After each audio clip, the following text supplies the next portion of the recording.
Hey guys, happy Wednesday. Welcome back to Rising. We have an amazing show planned for you today. Ryan, what do we have? Team Rising joins us to dig in on the stance the Taliban is taking on freedom of speech and women's rights. Plus, friend of the show, Brianna Joy Gray, discusses how the Bernie wing of the party is responding to Pelosi's push for reconciliation. But first, yesterday National Security Advisor Jake Sullivan was questioned on whether or not U.S. troops would stay in Afghanistan if all Americans and Afghan allies aren't out of the country by President Biden's August 31st deadline. Here's his response. If that mission is not complete by August 31st, and there are Americans and Afghan allies who remain there, will U.S. troops stay until everyone is out, or will they leave? So I'm not going to comment on hypotheticals. What I'm going to do is stay focused on the task at hand, which is getting as many people out as rapidly as possible, and we will take that day by day. So you can't commit to bringing back every American. Sullivan later took to Twitter to clear the air, tweeting, quote, "When I was asked about whether we're going to get all Americans out of Afghanistan, I said, that's what we intend to do, and that's exactly what we'll do and are accomplishing right now with the HKIA reopened and operational, thanks to the incredible work of our troops and diplomats." Sullivan then reportedly revealed that the Taliban has told the U.S. it will provide safe passage for civilians to reach the airport in Kabul. Oh, gosh. Well, so it we seems have to like rely on the Taliban. I mean, that's crazy, right? I mean, for them to say, well, the Taliban's helping, I guess. But here's the thing. America wants to have it both ways. Like, America wants to have full control of Kabul and also to withdraw troops from Kabul. America doesn't want us negotiating with the Taliban, but we also want the Taliban to do what we say. Well, I take a little bit of issue with that. In the previous administration, we did try to negotiate with the Taliban, with the Afghan security forces and the Afghan government. The idea was this sort of trifecta would be able to maybe find a place where we could just maintain some degree of peace and have basic rites of passage and that kind of thing. But this specifically, I mean, the Taliban overran Bagram, and now the sole small little blip on the map that the U.S. has operational control over is Hamid Karzai Airport. I would not take the Taliban's word for it on this. There's already imagery popping up from Reuters journalists on the ground of attacks surrounding the Kabul airport from the Taliban against Afghans trying to flee. So I think it's only a matter of time before we see an uptick in violence. Well, and Ryan, to your point, I think that there are two different issues that Americans are taking with what has gone on. And some people are really upset that the Taliban now has control over Afghanistan. And you're kind of right. People were hoping that we could withdraw but still maintain control. So some people are really upset that the Taliban now has full control over Afghanistan. Others, like myself, are upset over the lack of an evacuation plan to coincide with the withdrawal of the troops. Many of us were absolutely adamant for an end to this war. We did not want this to go on. We wanted a swift withdrawal.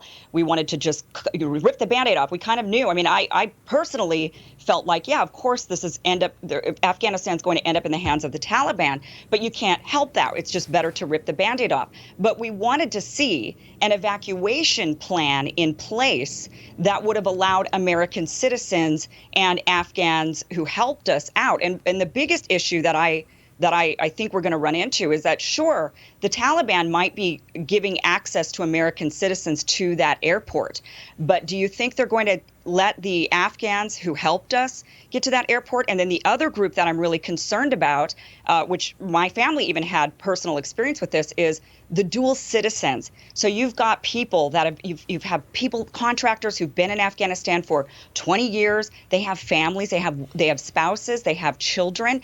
Getting those kids out that have dual citizenship in Afghanistan, it's not going to be easy. I have a cousin that was born in Iran when my family left Vietnam. They were evacuated out in the fall of Saigon in April of 75, ended up in Iran and was there, wrong time in 1978 when they had to be evacuated out. And I had a cousin that was born in Iran, and the Iranians said, she's ours.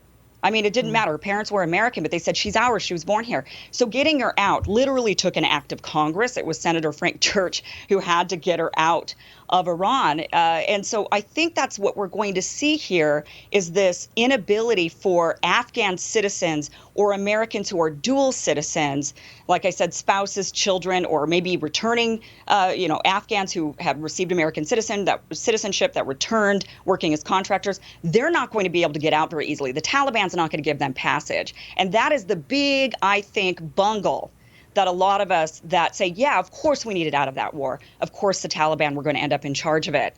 But not like this. Well, I know, right, but this is like the American people saying, yeah, rip the Band-Aid off, and then when you rip the Band-Aid off and it hurts a little bit, like, wait a minute, I didn't mean like that. I meant to do it in a way that doesn't hurt me at all. We went to war, we occupied the country, we lost the war. We were then unwilling to acknowledge that we lost the war. We maintained this fiction that we were going to hand over power in an orderly fashion to the Afghan government that was going to negotiate some power-sharing agreement with the Taliban. That was nonsense. We lost to the Taliban.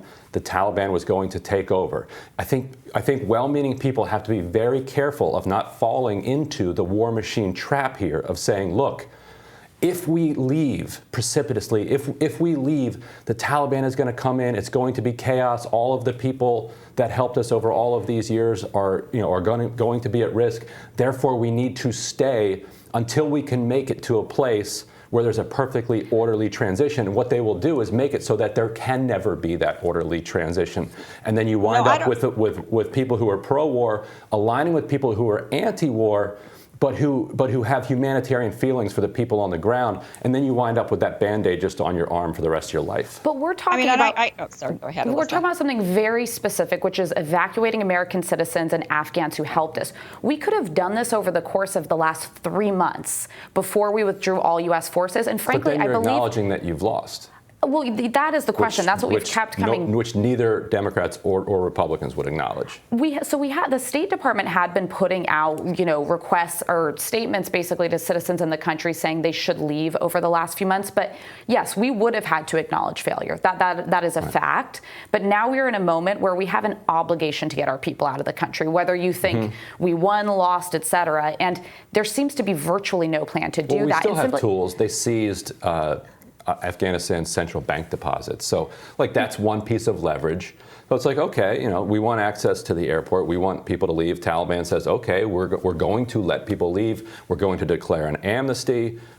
Government workers can come back to work, and then we can then release the central bank deposits. This all hinges on us trusting the Taliban, and there's roughly 10,000 American citizens in the country. Afghanistan's actually a very large country. Them getting to Hamid Karzai alone is something that's highly dangerous. Women and children do not have freedom of movement in the streets after hours. If they're not wearing the niqab, they can't even be in the public square. So we need a plan from the Biden administration. How do you get people who are in the northern parts of the country to this one location the Americans have secured? And the fact that wasn't planned in advance is just such an egregious failure at every level. Right. And I don't even think it needed to take 3 months by any means. I think this could have been done in the course of a couple of weeks or 1 month. So, I'm not at all arguing for... It takes 2.5 years. It takes 2.5 years to get someone through our vicious, petty immigration system.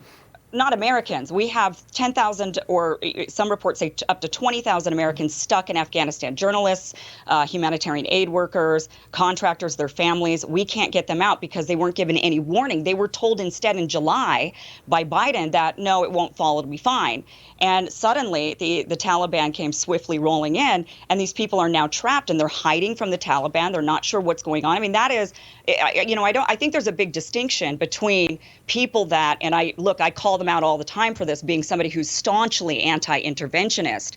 There are people that go into these narratives of, well, and we're hearing this now, people saying, well, look at all the women and girls, and we have to do something for them, and we shouldn't have abandoned them. And that's very distinctly different than abandoning American citizens, not giving them even 1 month to get out of that country. But that is the beef a lot of us have with this. Okay, the problem is, if you say, all right, all Americans will be out by July 31st, then you have ceded power to the Taliban, and nobody in the blob or anywhere else was willing to say that. So not even being backward looking, because we know that there's no way the Biden administration was going to say, hey, Afghanistan's going to fall. We lost the war. That's on us under my administration. Time to evacuate folks. But today, there's 10,000 Americans or more in the country. They're not doing anything. What can Biden do? What should he do? Or do we just say, you're on your own, try to make it to the one airport, the one place in the entire country the U.S. can roughly secure? And by the way, I don't think Hamid Karzai is actually secure. I think we could see the airport fall. Ugh. Right, but I don't. The Taliban is not giving indications that they would do that. There's no strategic advantage to them to doing that. And like I said, we have a lot of geopolitical leverage that we're exercising. We sent troops back in there to help further secure it. The airport's currently open. It's the city was just conquered, so it's not obviously going to be the most normal process of getting in and out of the airport, but it's open. Well, and the one thing I would say that I think we all agree on is that we're kind of in this phase of you have to deploy more troops to withdraw. I have a feeling that the roughly 6,000 we now have in country are going to be there for quite some time, and I could see us sending more because and it's going to be justified on the humanitarian terms of trying to evacuate American citizens. Well, and maybe that was the plan, right? I mean, maybe they never really wanted to end this war because it did go on for 20 years. So they, what's to say they want to really end it now? And so you have a point there that maybe that was part of the plan of we won't evacuate anybody, we won't give them any heads up, then we can surge in 6,000 troops and say, well, you're right, we can't get them all out by August 31st, and so we have to stick around. That's it. I mean, I guess we'll have to wait and see, but I hope not. I hope that's not an actual plan. So let's talk about these CYA intelligence agencies. They're now claiming that they were telling the Biden administration about the Taliban's growing power. They issued reports, they claim, that questioned whether Kabul would be able to resist Taliban fighters. This reminds me a ton of right after we went into Iraq and found no weapons of mass destruction. You started seeing all these reports from the intelligence community that said, see, we told you. Look, we don't. And then after 9/11, look, see, here's this one report we wrote that said that this was going to happen. So don't blame this on us. Nobody wants to take the blame, right? Nobody wants to be the fall guy for this debacle. Right. And at the same time, we talked about Jake Sullivan, National Security Advisor Jake Sullivan. His quote was, yes, the Taliban is gaining in strength, but it's not as if the collapse is going to come from a Friday to a Monday. Like that, he's the National Security Advisor. That's what he said about a week before it happened, from a Friday to a Monday.